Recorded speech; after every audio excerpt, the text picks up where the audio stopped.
L'objectif de ce symposium était de contribuer à faire reculer la pandémie du VIH en Afrique.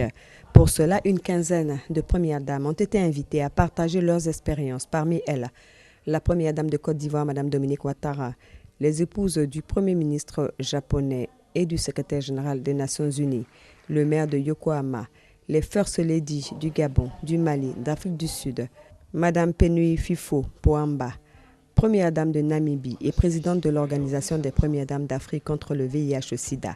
Elle a exprimé sa gratitude aux autorités japonaises au nom de ses sœurs africaines avant d'indiquer que la lutte contre le VIH-Sida est une mission que les épouses des chefs d'État se sont assignées. Elle a demandé à toutes les femmes d'influence présentes à ce symposium de s'impliquer davantage dans le plaidoyer et dans la recherche de solutions durables. Selon l'ONU-SIDA, 8 millions de personnes sont en traitement dans les pays démunis et près de 70% des enfants n'ont pas accès aux soins.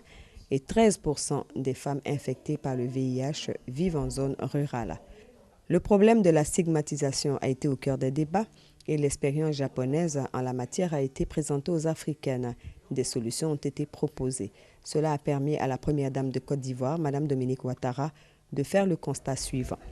Comme vous le savez, cette réunion a été faite en marge du TICAD avec les autres premières dames et c'était très intéressant d'écouter les témoignages des uns et des autres et de voir aussi qu'au Japon, il y a des préjugés, il y a aussi beaucoup de choses à faire, donc c'était particulièrement intéressant, surtout pour la Côte d'Ivoire.